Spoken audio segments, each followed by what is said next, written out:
Лучше горы могут Не быть. только горы, на которых еще не бывал.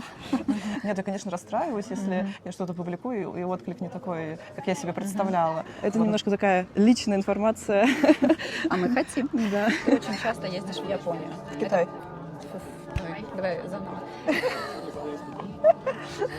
Просто блокирую блокируй. все. Наверное, финансовый. Откуда деньги столько путешествий, да? А ты готова на него сегодня ответить?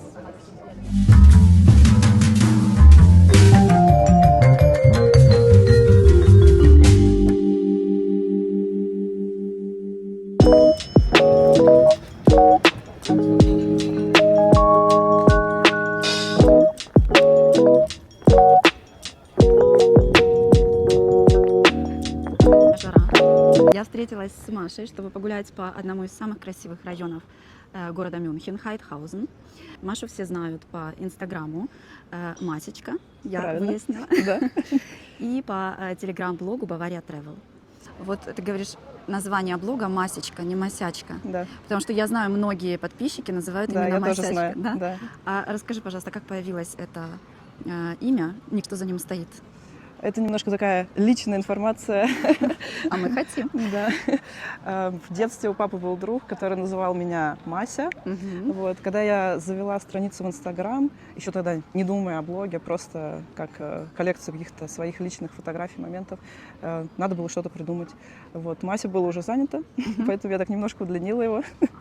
Вот. И получилась Масечка. Друзья, Масечка, не Масячка. Почему выбрала для прогулки вот этот район?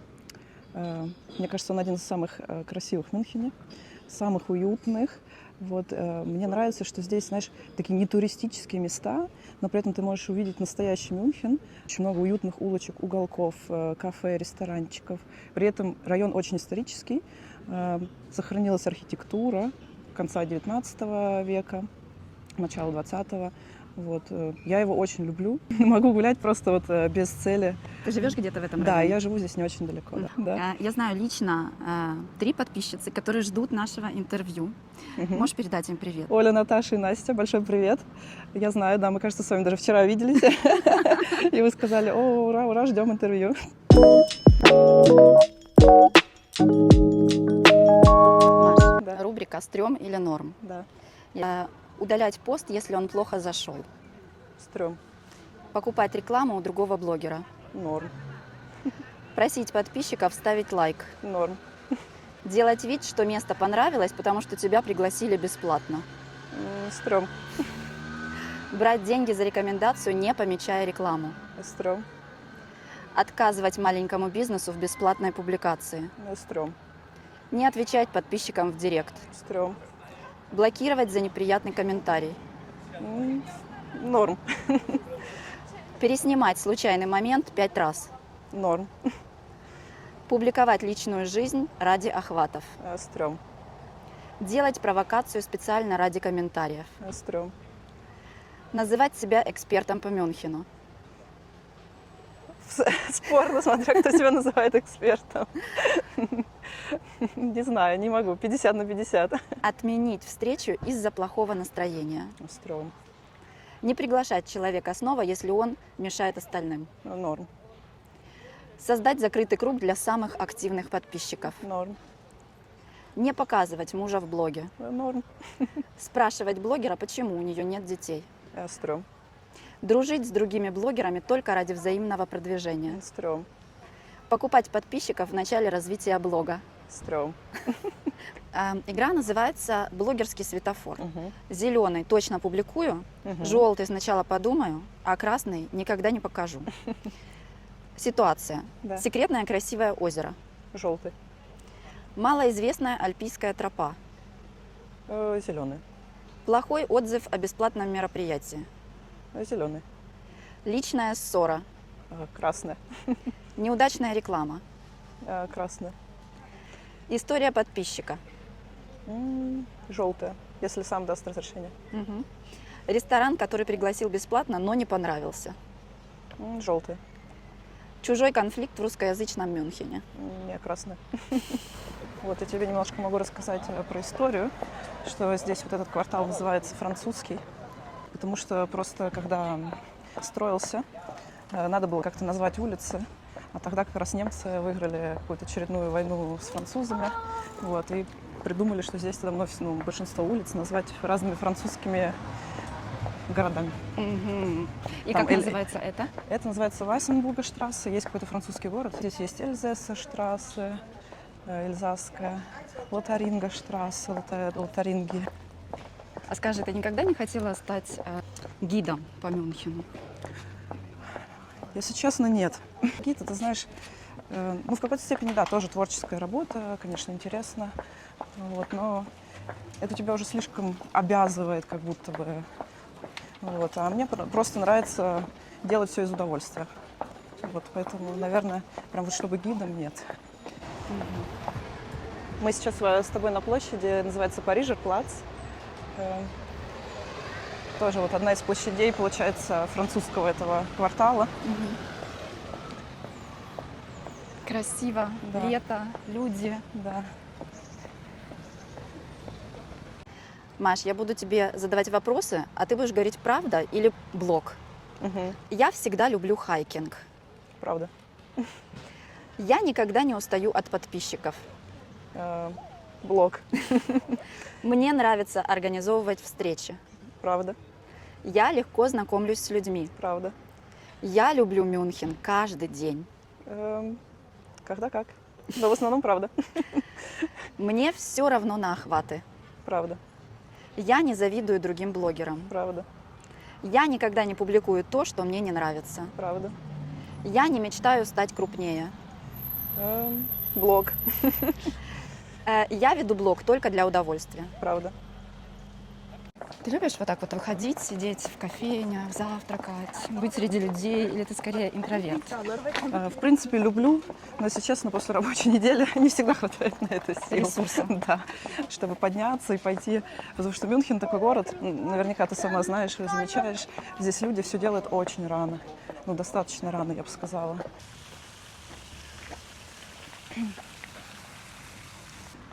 Правда, красивый район, я не гуляла еще по нему. Мгм. Ты сюда своих подписчиков тоже водишь? Да, у меня же есть моя индивидуальная сама, я ее сделала, спланировала прогулка. Вот, именно мой маршрут, Как называется? разработанный. Так и называется, прогулка по Хайдхаузену.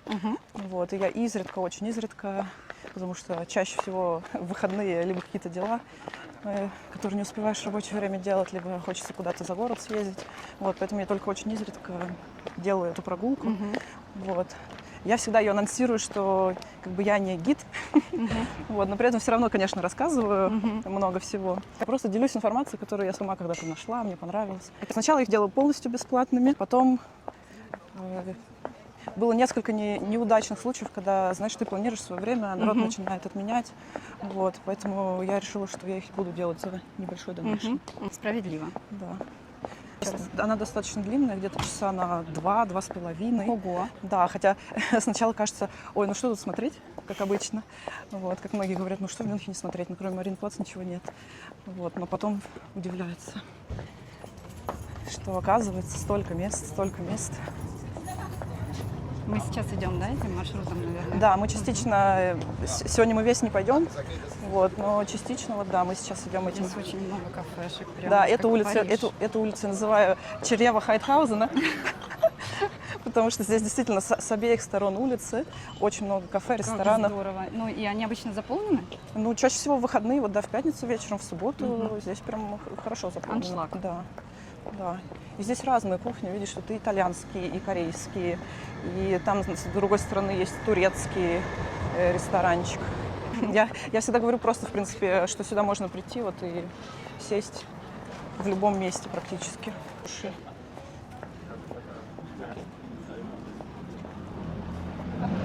Ну да, что вот эта часть Хайдхаузена строилась уже ближе к концу 19 века. Как красиво. Да, до этого здесь была такая деревня на 3 дома, застывшая, не знаю, сколько веков ничего не происходило, пока не образовался Мюнхен.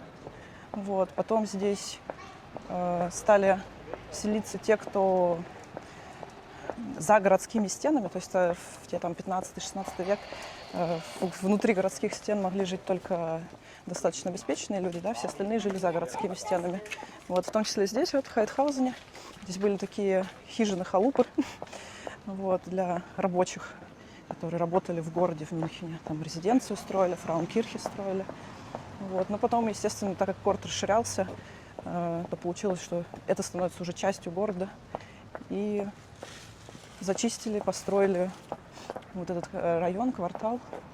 Но несколько вот этих домиков, в которых жили рабочие, они здесь остались в качестве просто как уже под защитой культурного наследия городского. Вот. И это как раз вот одно из моих любимых мест. Мы пойдем посмотрим на эти домики. А скажи, ты когда переехала в Баварию, ты уже знала про все эти места и уже они были изучены, или ты изучала их Нет, вместе? конечно, да. Хотя я до переезда бывала здесь несколько раз в Мюнхене, потому что я работала, ездила в командировки сюда. Даже, ну, как бы не на неделю, не на две, у меня там были командировки месяца, полтора. Да, я как бы немножко поэтому знала Мюнхен уже, когда сюда переехала. А расскажи вообще, почему переехала? По работе. Ты работаешь в IT. Да, я работаю в IT, я работала в Воронеже, в Сименсе, в айтишном подразделении. Мгм. Вот. И в какой-то момент так получилось, что по проекту предложили переехать в Мюнхен. Мгм. Вот. Вот мы повернули с тобой в более историческую часть. Мгм. Вот эта улочка. Я уже вижу такие маленькие, да, Да, но это, окна со ставней. да, это еще они такие прям уютные, да, пойдем по другой стороне. Но это еще не самые маленькие домики. Вот сейчас мы там дальше посмотрим.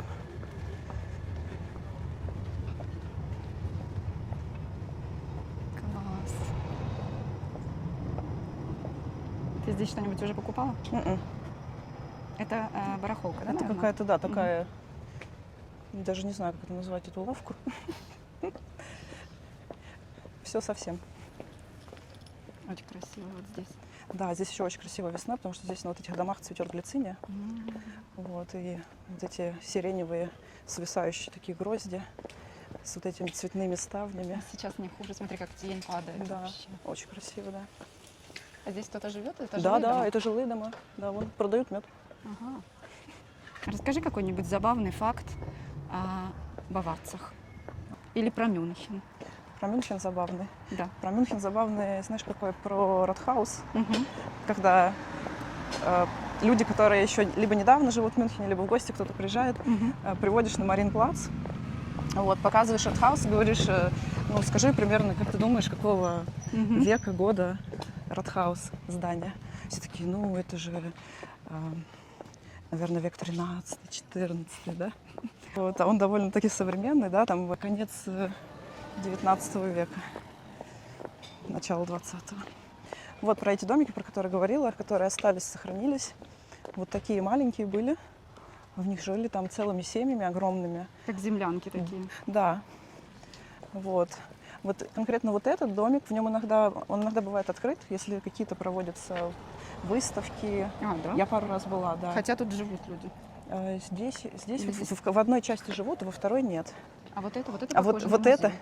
да, это юношеское отделение вот этого общества альпийского, ДАФ. Мгм. Вот. Все думают, что это альпийская хюта. Ну, похоже немного. Да. Но на самом деле, кроме вот таких маленьких домов, которые мы с тобой видели, да, сейчас, здесь были еще вот такие дома в Мгм. Хайтхаузене. И они тоже считались как таким дешевым жильем. То есть там жили, я не знаю, по 30-40 человек огромными компаниями, семьями. И этот дом, он был здесь, в Хайтхаузене, но не на этом месте. Мгм. Вот. Потом, когда его перестраивали, то его решили не сносить, а полностью разобрать Мгм. и перенести с того места сюда. Как будто мы в центре города, но такой деревенский вайб. Да, да. Да? В этом вот и прелесть этого района, смотри, да, что вроде бы тут до центра вообще буквально всего ничего. Можно даже пешком дойти. Я очень часто хожу до центра пешком, но при этом как в такой деревне. Класс. Алло. Алло. Тут такие уютные дворики, но это, конечно, Очень. частные. То есть надо смотреть расписание, когда проводят Ага. блошиные рынки районные, знаешь, да, такие в Знаю, разных знаю. районах. Мгм. Вот, то здесь можно вот эти дворики Там кто-то продает. зайти, да, потому что обычно что-нибудь продают, и тогда можно зайти посмотреть. Ты уже что-нибудь покупала на таких районных блошиных Нет, рынках? слушай, я туда хожу как раз только ради того, чтобы в такие дворики попасть. Позырить. Да, потому что в обычное время туда не попасть. Мгм. Вот. Ой, кажется, вот это место я проезжала на машине, но Да, никогда скорее не всего. знала, что это вот здесь. Прикольно. Да. А вот здесь мне даже показалось оттуда, что похоже на Мариенплац, как будто, знаешь, вот это Ага. Виктуалиан Маркет. Да, когда это, заходишь. это в Мюнхене есть 4 городских таких рынка. Ага, Ну, вот Виртуален маркет ты назвала. да. Потом есть в Пазинге, Так. есть в Элизабетенплац. Вот этот 4-й на Винерплац. Здесь тоже как рыночек такой, да? Да, и сейчас рынок на ремонте вообще находится. И просто временно вот эти киоски, пока рынок ремонтируется, построили такие временные киоски. Мгм. Вот. Да. Здесь есть Биргартен. Вот, и, в принципе, здесь всегда можно найти местечко, потому что, мне кажется, сюда туристы тоже не настолько доходят, как до того же Кинеза-Шатур, например, да? Туда в основном идут туристы. Здесь еще летом часто делают... Концерты. Нет, вот этот уголок такой итальянский. Это с итальянским вайбом.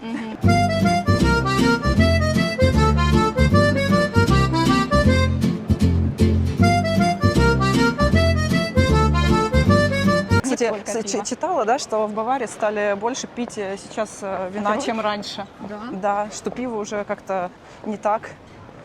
Нет. Это вот к вопросу о том, что в Мюнхене тоже меняется, видимо, из-за того, что становится больше иностранцев, да? Я, знаешь, что заметила? Тенденцию, что стало больше безалкогольных коктейлей. Безалкогольных тоже, да? Да, и как будто люди меньше алкоголя начали вообще потреблять. Может быть. Вон Вайнхойзель, пожалуйста. Не очень давно открылся, как винный такой домик, ресторанчик. Мне очень нравится вид вот отсюда. Вот так. О, да. Сейчас еще и фоточку себе запилю. Я тоже. Какие твои любимые цветы? Мои вообще пионы. Вот здесь, да, тоже. Сейчас вот много зелени, когда зелень чуть поменьше, но даже фотогеничнее смотрится. Мгм. А так мне нравится вот эта площадь, или как ее правильно назвать. Пятачок. Да, такой пятачок. Потому что здесь какой-то немножко такой питерский вайб, знаешь. Ага. А здесь вот этот баварский такой, эти домики. И все соединено, Да, да? и все соединено. Вот. Вот, и я хотела, чтобы мы с тобой попробовали, может быть, вот здесь тогда присесть. Давай, с Потому что удовольствием. здесь как-то симпатично. Ой, и что-нибудь здесь закажем. Что-нибудь выберем. Я видела, что ты очень часто ездишь в Китай. У тебя прям много хайлайтов в сторис. Да, я 2 раза была в Китае. Да. И это по работе или это Нет, просто это просто путешествие? да, путешествие. Тебе нравится? Мне очень понравилось, да, очень. А в каких городах ты была? Я была 2 раза, получается, в Шанхае. В первую поездку только Шанхай был, и там ближайший его пригород, который называется типа Китайская Венеция. Вот. А 2-й раз была еще в Пекине и в Суджоу. Маш, расскажи про свой блог. Вообще, с какого года ты ведешь блог? Как блог, мне кажется, это только где-то 17-й год. Вот. И то первые посты такие я даже пролистала. Там, знаешь, такие по пару предложений всего. Там, о, сегодня была там в таком-то красивом городке. Вот. Потом уже как именно вот когда уже более такие развернутые посты с рекомендациями, со своими развернутыми впечатлениями. Мне кажется, это уже ближе 19-й год. То есть уже практически 7 лет. Ты делаешь это ради себя или ради других людей? Мне кажется, сейчас уже сложно разделить. Вот, начала, конечно, ради себя больше, потому что, как, знаешь, такой каталог или Систематизировать база, да, информацию. систематизировать, что где я была, что я видела, потому что потом часто все равно сбывается, знаешь, там впечатления путаются, а тут как бы открываешь свою страницу и там у тебя есть все. И потом в какой-то момент начали писать люди, что Отклик, да, конечно. какой-то появился отклик, что о, как интересно там, вот, что-то из того, что я говорю, что изначально это были какие-то коротенькие посты, что-то спрашивали, вроде того, что как там, ой, а как туда добраться, ходит ли туда поезд, ну, знаешь, такую информацию. Вот. И я подумала, что, наверное, тогда нужно больше делиться, потому что, ну и для меня, в принципе, это тоже в итоге как Полезно. бы полезно, да, потому что да, интересно, где была, что видела. И вот. Поэтому сейчас сложно разделить. Мне кажется, это уже для всех и для себя, и не для себя. Ну а что он тебе дает в первую очередь? В первую очередь как раз вот люди. люди, да. То, что- Общение. общение, да, потому что, как все мы, кто переезжает, да, проходит через то, что понятно, что, да, у нас остаются друзья там из тех мест, откуда мы переехали, вот, и все равно со временем, как бы, ну, я заметила не только по себе и по другим, что твои друзья из твоих городов, там, стран, они все равно постепенно, как бы, отдаляются, потому что вы живете в разных местах, у вас появляются разные интересы, в разных культурах, возможно, да, вот, и поэтому как бы тебе нужны люди, которые разделяют теперь с тобой то место, где ты живешь сейчас.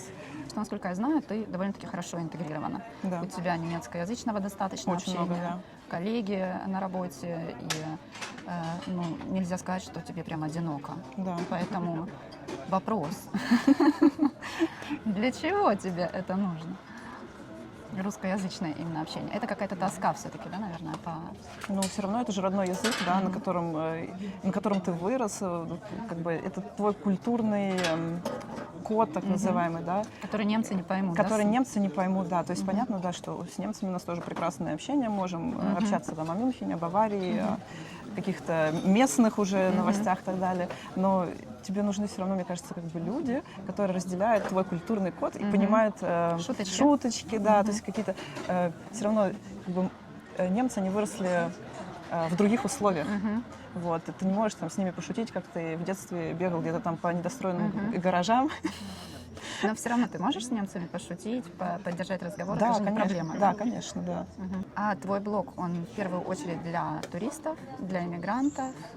Возможно, даже больше для тех, кто здесь живет, русскоговорящих. Которые уже долго здесь живут, да, не Долго, туристы. да, которые не туристы, вот, потому что сейчас, в последнее время, я очень много рассказываю, ну, как бы, таких местах, которые, туристы, которые приезжают на, знаешь, на там 2-3, даже неделю, но они не пойдут, потому что, и, может быть, даже не поймут, потому что именно здесь нужно жить, чтобы, как бы, понять, посетить, прочувствовать, да, то есть, вот, допустим, там, есть такие музеи в Мюнхене, которые, если ты здесь не живешь и немецким не владеешь, он тебе, например, будет вообще неинтересно. Изертор есть музей, например, Карла Валентина, да, это местный комик. Закрывали, да. Да, вот он сейчас открылся после ремонта, вот, и как бы я сама его посетила только через 10 лет проживания здесь.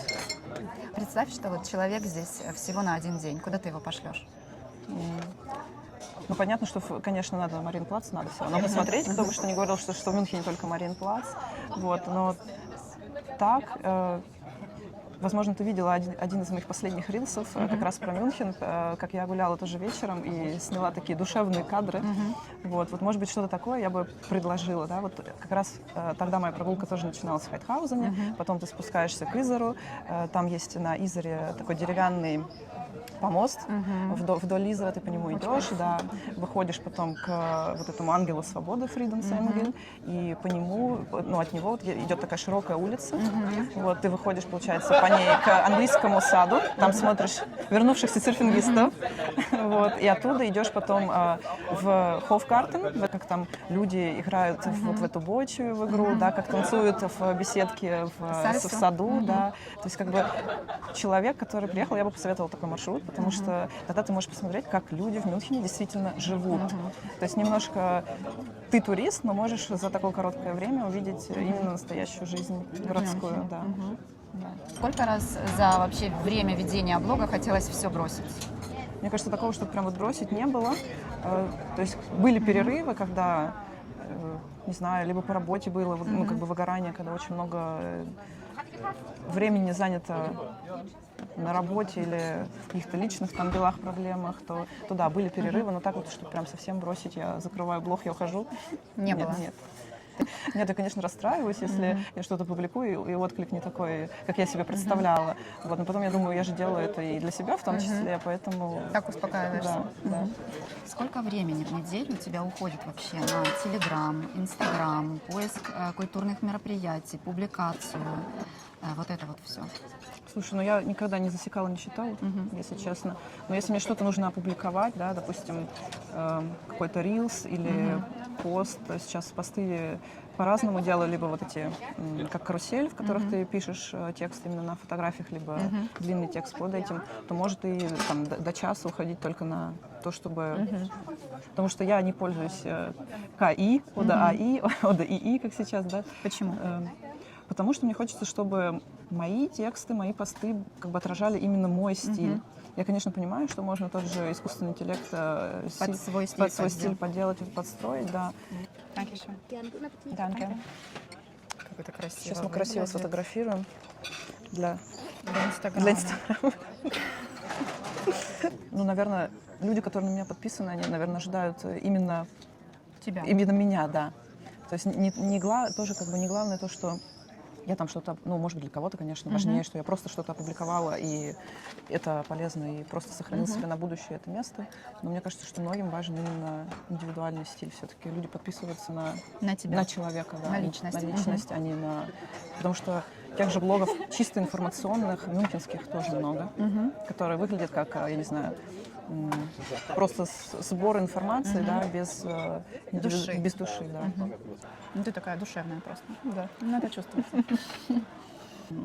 Все-таки, чтобы закончить мысль, это тебе не в напряг, да? То есть вот время, которое ты тратишь на блог, да, ты даже не используешь КИ, ты все равно все это делаешь Да. сама. Ты делаешь это в радость. Да. То есть не ощущается как работа для тебя. Нет. Ну, это мое хобби. Да. У меня есть основная работа, в которой я отдыхаю с таким хобби. Мгм. А основная работа, там вообще нет места творчеству. Нет, ну в какой-то степени есть, но так как это IT, то понимаешь же, что это... Ты прям программируешь. Я не программирую, но я пишу как бы технические задания для программистов. Ты сознательно не делаешь блог коммерческим? Или ты просто пока что еще не нашла способ, скажем так? В какой-то степени сознательно. Вот, потому что, опять же, тема вот этого доверия аудитории, да, потому что смотришь у некоторых блогеров, и там только реклама, и теряешь интерес тогда к этому блогеру. Вот. Формат тоже, как бы немножко сложно найти формат. Какой это должен быть формат? То есть что я должна рекомендовать своей аудитории? Допустим, если говорить о культурных мероприятиях, да, мне иногда пишут с предложением прорекламировать русскоязычные культурные мероприятия, которые приезжают в Мюнхен. Я не беру такую рекламу. Почему? Потому что это будет одноразовый спектакль, который я не видела еще. Вот, и То есть ты делишься только да, я из делюсь, опыта. Я делюсь из опыта, да. То есть, если, допустим, мне бы там сказали, если взять другую часть моего блога, туристическую, если бы, допустим, мне какая-нибудь там гостиница сказала, приедьте к нам на одну ночь там, и потом прорекламировать, это другое дело. То есть это был бы мой опыт, которым бы я поделилась. Теоретически, если ты уже доверяешь одному агентству, то, наверное, все мероприятия у них будут неплохие. Или... Это спорно, потому что здесь тоже я хожу в театры, да, и тоже бывает по-разному, хотя это один и тот же театр. И тоже мои отзывы разные. А как, кстати, ты выбираешь вот, культурные мероприятия, про которые ты рассказываешь? Ничего такого, прям, знаешь, особенного, как бы какого-то критерия нет. Ну, есть критерий, конечно. Один то, что это не должно быть слишком современно, если это классическое произведение. Вот, поэтому, если это какая-то классика, либо в оперном, либо в Гертнеплац театре, то я стараюсь искать информацию, какие-то, может быть, там видео, фото на Ютубе, как это вообще выглядит. Вот. Это самый главный критерий, наверное. Так я просто, знаешь, просматриваю афишу. Вот, обычно даже до начала сезона. То есть, допустим, сейчас заканчивается сезон, следующий начнется где-то в середине сентября, в начале октября. Вот, и я уже, например, в Гертнеплац просмотрела афишу, там пара мне понравилась оперетта, да, которая будет на одной, я даже купила билеты, На какую? потому что я там уже была. Расскажи нашим подписчикам. Мы тоже купим. Да, я была на мюзикле или оперетта, это называется «Drei Männer in Schnee». Я тоже. Гертнеплац. Мне Это очень очень понравилось. Настолько яркое представление, очень-очень И смешное. классно поставлено, очень хорошо поют, да, играют. И у меня был с ним прикол. Мне первый раз так понравилась эта постановка, что потом, через год, я купила еще раз билеты. Вот, мы пришли туда, и его отменили, потому что один из главных актеров заболел внезапно, и замены не было. 14 лет хожу по театрам, и это первый раз такое, Ну да. что не было замены на внезапно заболевшего. Всегда должен быть план «Б». Да. Здрасте, собрался тут. Да, и причем это же, знаешь, представление было перед такое предрождественское. Люди как бы хотели настроение себе создать, да. Вот. И вот отменили все. Потом вот в следующем сезоне, который вот сейчас был, его не было, Мгм. этой постановки. И теперь, когда я просматривала афишу, я вижу, что снова будет. Вот, в ноябре. Мгм. Это тоже, как бы, считай, начало вот этого Advanced Site, да? Пойдешь? Да, я купила билеты. Надеюсь, что никто не Нет, заболеет. никто не заболеет, да. Да. Но сейчас-то, я надеюсь, они уже из Вынесли опыта урок обоих, да. из предыдущего, да. Мгм. Да, Дам тебе немножко поесть. спасибо. Бывает ли такое, что все закончилось? Пауза, конец. Держи. Спасибо. Бывает ли так, что культурное мероприятие тебе не понравилось, Мгм. но ты все равно расскажешь о нем Да, подписчикам? да, да. У меня же есть еще один отдельный канал для культурных мероприятий мюнхенских. Там у меня маленькое количество подписчиков. Это, видимо, люди, которые... Только твои. Только, да, мои, которые также интересуются культурными мероприятиями Мюнхена, как я. Они прям с тобой ходят на эти мероприятия? Или- Да, некоторые ходили. Когда я делала там объявление, что я иду на такой-то, такой-то, если кто-то желает, то присоединитесь. Там сходила там несколько, маленькая, уютная компания. Вот. Да, у меня было такое, что, допустим, мне не понравился в Гартенплацтеатре Борис Годунов. Вот. И я честно написала, ну, как бы отзыв, да, о том, что это была за постановка, что мне не понравилось. И в конце написала, но как бы каждый может составить свое мнение и сходить. Ну, ради этого, я думаю, люди подписываются на тебя, да, чтобы Да. знать. Они доверяют уже твоему Да. опыту, Да. твоему мнению. Я заметила, что ты много отдаешь, да, вот много пользы. Ты делишься, ты волонтерствуешь. Откуда в тебе вот это желание помогать вообще незнакомым людям? Мне кажется, это тоже связано с тем, что с переездом, когда переехала, да, как бы, ну, у меня здесь было довольно много контактов уже, когда я переезжала, потому что некоторые мои воронежские коллеги, они уже до Здесь меня были. переехали, да. И, то есть у меня не было такого, знаешь, совсем одиночества, то есть было общение. Но я понимаю, что многие люди переезжают не так, как я, и у них как бы теряется полностью круг общения. Ну, сейчас, конечно, Им одиноко. благодаря интернету ты можешь общаться по интернету, но это все равно не то, что живое общение. Естественно, им одиноко. Вот, и поэтому, да, мне кажется, что почему бы нет, не организовать такие бесплатные встречи или совместные походы куда-то, чтобы у людей появился круг общения. Но тебя саму наполняют эти встречи Да. с незнакомыми людьми или наоборот отнимают у тебя энергию? Нет, мне нравится, потому что, знаешь, вот у меня есть подписчики, да, вот, с многими мы переписываемся как бы в директе, там, если я что-то запостила, пишут, я отвечаю. Я, кстати, стараюсь всем отвечать всегда, вот, только в каких-то исключительных ситуациях, если я совсем там в какой-то Нет зоопарке, времени. да, нет времени, вот. И мне нравится, что я могу потом лично с этими людьми познакомиться. С То есть как бы которыми ты общалась. какой-то виртуальный человек становится живым человеком. Тема, которую ты сознательно избегаешь, чтобы не вызвать раздражение своих подписчиков. Мне кажется, у меня много тем, которых я избегаю, потому что у меня блог чисто туристический, горный, плюс культурный. Предполагаю, как бы, знаешь, предполагается для того, чтобы человек зашел и отдохнул, а не снова думал в этом сумасшедшем мире вокруг. Вот, мне кажется, вот этого всего без меня хватает. Вот, поэтому я сознательно как бы вот эти все темы политики, да, где угодно, разных событий в мире. То есть как бы вот эти темы я в блоге Избегаешь. не поднимаю, да. Потому что у меня есть определенная тематика, я ее придерживаюсь и Поняла. А если блог завтра исчезнет, чего тебе будет больше всего не хватать ну вот опять же, наверное, общение. с незнакомыми людьми? Но когда-то они были незнакомыми, потом они становятся знакомыми. То есть есть уже люди, которые приходят на каждую твою встречу. Да, и есть и уже такие. знакомы. Да, есть такие. А есть те, которые уже стали не просто подписчиками, а настоящими Да, друзьями. и такие тоже есть. Да? Да, с которым тоже так же через блог и через встречи свои же познакомилась. И подружилась. Да, и подружилась. Ну, здорово. Да. Блог объединяет, Да. значит. А что вот сложнее, найти красивое место или понятно и красиво о нем рассказать? Второе. Второе. Да, рассказать. Потому что я говорю, вот иногда вроде там все отснимешь, впечатления переполняют тебя, а сформулировать сложно. Ну да. И ты не хочешь все-таки прибегнуть к КАИ, чтобы он тебе Нет. помог об этом рассказать? Нет. Ну, такая, как это сказать, категоричная позиция. Ну, в этом плане, да. Уважаю. Про кого ты не станешь говорить, рассказывать или кого не станешь рекламировать, даже если тебе заплатят хорошие деньги? Да, в принципе, как говорится, никого, с кем я не имела личного опыта или контакта. То есть я сама должна доверять этому проекту или этому человеку, Чтобы о нем рассказать. чтобы о нем рассказать, да. А был у тебя опыт уже заработка на блоге? Да, был такой позитивный. эпизодический, я бы сказала, совсем эпизодический опыт, да, бывал. Но это приятно?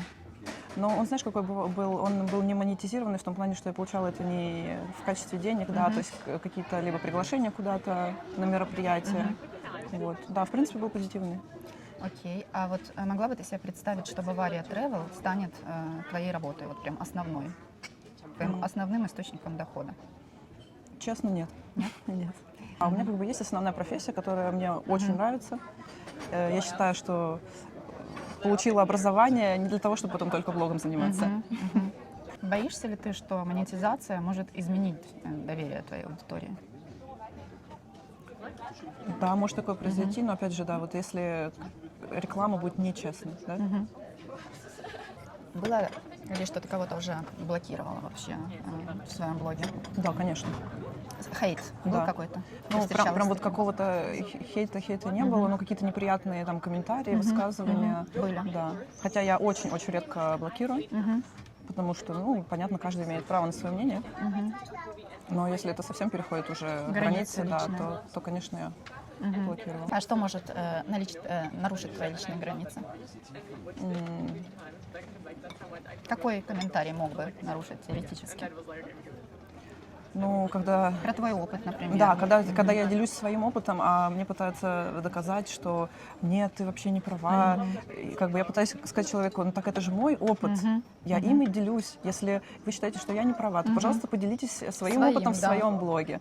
Вот. Но когда человек продолжает, то да, то мне становится Отправляется неприятно, в он блог. отправляется в блог. Да. Да.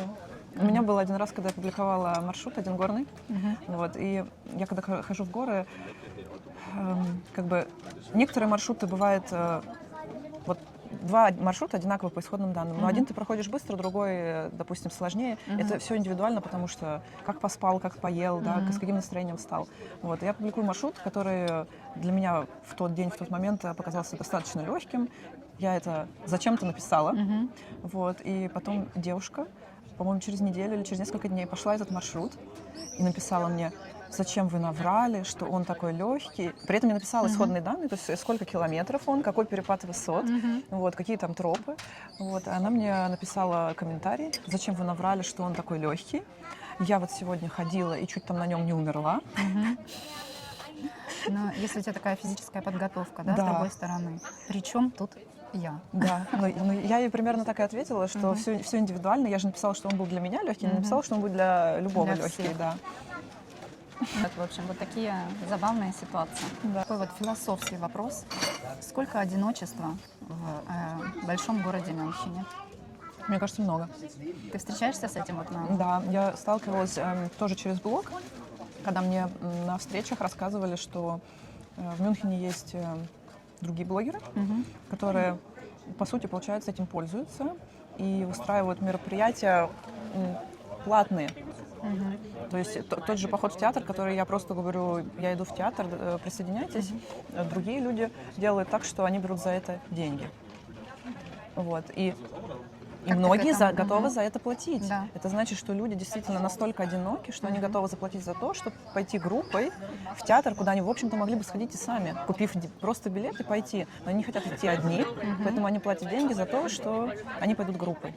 То есть ты думаешь, это вот исключительно из чувства одиночества? Да, мне кажется, да. А что, если они просто хотят быть принадлежными к какому-то кругу общества? Типа, если там кто-то заплатит, значит, там, наверное, будут люди, которые потенциально готовы платить. Не знаю, мне казалось, что именно из одиночества. Как ты думаешь, что в Мюнхене сильно переоценено?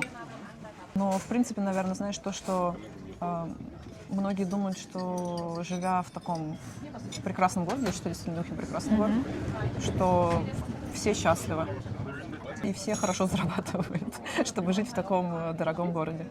Я слышала действительно, что Мюнхен — это как раз город одиночек. Да, здесь очень много именно одиноких людей, да, я тоже такое слышала. по статистике. По статистике, да. Да. И многие хотят вот однокомнатную, двухкомнатную квартиру, как раз, чтобы жить там. И на них большой ажиотаж вот Да. именно в Мюнхене. Вот сейчас прям тенденция такая. Люди не хотят больше отношений, как будто бы. Хотят вот, не подстраиваться ни под кого. Ну, под кого, да, подстраиваться или брать на себя ответственность. Потому что если ты с кем-то, ты все равно в какой-то степени берешь на себя ответственность. Какое место ты долго не хотела публиковать, чтобы предотвратить наплыва людей? Может быть, есть какое-то вот прям любименькое, но ты хотела его оставить только для себя, чтобы не было там всех этих туристов? Не, ну места такого нет. Вот иногда я не публикую, опять же, про какие-то мероприятия, что есть билеты, пока сама не куплю. Чтобы они Иногда не вот так раскупили. жадничаю, да? Чтобы не раскупили раньше меня. Какое самое любимое мероприятие в Мюнхене? Вот, возможно, какой-то кохербаль или ужин в белом, или вот то, что ты не пропускаешь из года в год. Вот каждый раз туда с удовольствием идешь, или там Октоберфест, Ну, вот Вайнфест Вайнфест. в резиденции, да. И очень мне нравится ярмарка Ауэрдульт. А можешь рассказать немножко про эти два мероприятия? Что это за Вайнфест вообще? Вайнфест — это такой винный фестиваль, проходит в резиденции, во дворике, в самом, который один из самых больших кайзерхоф, там же, где Weihnachtsmarkt проходит зимой, Так. в этом же дворе. Вот. Там есть вообще вайн-штуба, ресторанчик. Знаю этот ресторан, да, как раз напротив Львов. Да, с винами из Пфальца, потому что когда-то Пфальц был частью Баварии. И в этом дворике, я так понимаю, что при содействии как раз этого ресторанчика, этой вайн-штубы, проводится вот этот фестиваль один раз в год, вот как раз обычно где-то конец июля. Там, по-моему, 7 примерно разных виноделов приезжает из Пфальца. Именно только Пфальц. Да, именно только Пфальц, да. И со своими винами. И там можно очень хорошо попробовать разные вина, белые, красные. У тебя есть там уже свои фавориты? Я Винодельни? Или там каждый раз разные? Нет, там примерно, по-моему, все время одинаковые. Вот. Но я прямо так на какую-то конкретную из них не заточена, так сказать. Вот. Мне нравится просто из сортов винных Рислинг, Хальптрокен. Вот. И там он есть только в 2 палатках. Окей. Вот. Рислинг, Хальптрокен. Да. Попробуем. Да когда этот винный фестиваль? Вот он вчера начался, в пятницу, и будет до следующего воскресенья включительно. Я знаю, что ты И собираешься у меня со будет своими встреча подписчиками. 31 июля. Да. А сколько обычно людей приходит на такое мероприятие? Моих, имеешь в виду, подписчиков? Ой, бывает очень много, например, которые на рождественские ярмарки я мероприятие устраивала последний раз. Тоже как раз мы в этом резиденц-хофе, в этом дворике встречались. Мне кажется, было человек 30 или даже больше. Понятно, что, к сожалению, при таком количестве людей не могу со всеми полноценно пообщаться, да. Но люди между собой тогда знакомятся, общаются, да. А приходят именно девушки или мужское? В основном девушки. В основном девушки. Да. Не было еще мужчин на твоих мероприятиях? Нет, как-то были пару раз такие по одному приходили, да. Но мне кажется, у мужчин почему-то нет такой потребности, я не знаю, как в общении, да. Они больше У интроверты. женщин, да, больше потребностей. Давай с тобой еще про Мюнхен немножко поговорим. Вот что в мюнхенцах тебе нравится больше всего? Мне кажется, вот это отношение к жизни, то, что работа все же у большинства не на первом месте. Это я вижу по своим коллегам. Вот. И Такой work-life баланс. да, что есть вот этот баланс, да, что люди могут вечером пойти, я не знаю, танцевать в беседке. У тебя есть такие, да, коллеги? Или пойти играть в боче, да. Вот. Мне нравится вот это как бы более легкое, что ли, какое-то отношение к жизни, да. Прям чувствуется, что они живут эту жизнь. Да, что люди живут эту жизнь, да. Боче — это вот это с шарами, С да? шарами, с такими железными, Что да. я думала, это питанг называется. Это его 2 Это, названия. да? Одно, по-моему, А, французское, окей. одно итальянское. Окей. И так как я постоянно забываю одно из них, я помню второе. Понятно. Когда-то, я помню, когда мы играли в мозгобойню, и там был вопрос про эту игру, и мы, по-моему, как раз ответили боче, вот, а потом, когда объявляют ответы, там был питанг. Но нам все равно засчитали, потому что у этой игры 2 названия, да. А скажи, вот после 200 маршрутов ты еще способна удивляться Альпам? Да. Потому так? что, горы, они же прекрасны. Вот, но- И они разнообразны. Да? Ты так Да, считаешь? да. Ну, посмотри, те же Доломиты, это вообще просто какой-то совершенно другой мир. О, да. Да, Ну, я там еще ни разу не была, но вот судя по твоим сторис, они просто восхитительные. да. Это город прекрасно, как можно не удивляться. Каждый раз. Причем это создано природой за миллионы веков. Ты когда там оказываешься, думаешь, я вот такой маленький, и все такое огромное вокруг меня. Лучше горы могут И быть. только горы, на которых еще не бывал. А есть любимая гора? Или ты уже возвращалась много раз туда и каждый раз? Нет, я стараюсь вообще не возвращаться, но вот Доломиты — это, конечно, просто космос. Просто, да. Вот в Доломитах, допустим, вот Сичедо ты упомянула, да, вот там я 2 раза была. 1 раз на подъемнике поднимались, и причем погода была такая очень дождливая, при этом все равно было потрясающие пейзажи, менялись, потому что вот эти облака тучи ходили, и пейзажи просто вот менялись там каждые несколько минут. Вот. И 2-й раз поднималась туда пешком. Неожиданно для себя собиралась в другое место, поднялась пешком на Сичедо. Мы собирались дойти только до одной хижины, вот, и потом, когда мы там шли, и стали появляться таблички с указанием на Сичедо, и я вижу, что бац, и гора уже как бы вот видна.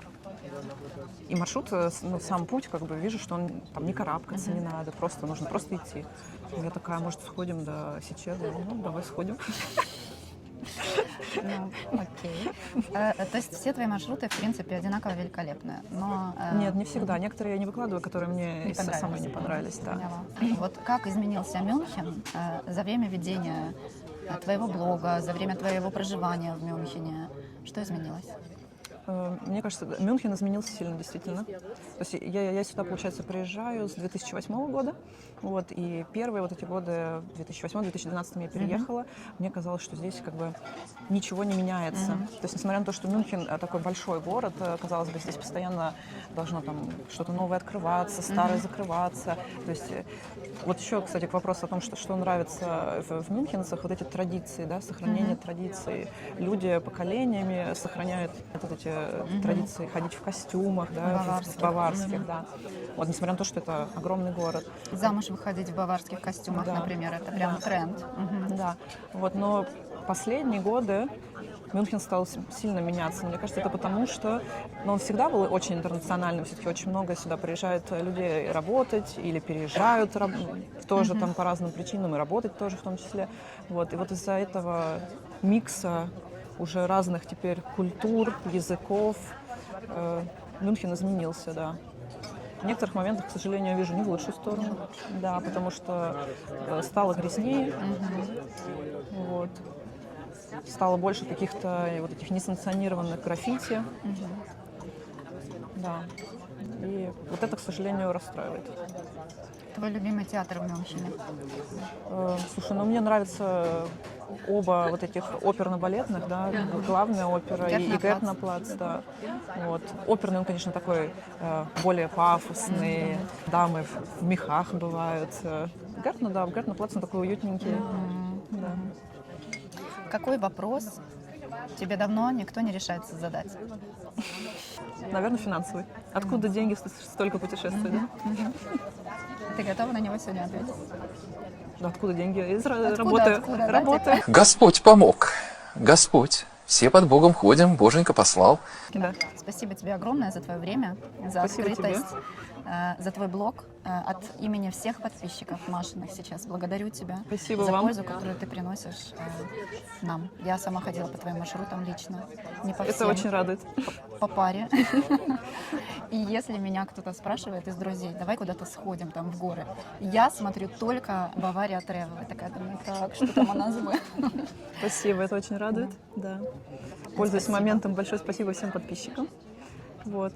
Буду рада познакомиться, пообщаться. Подписывайтесь Да. на блог Маши, подписывайтесь на канал.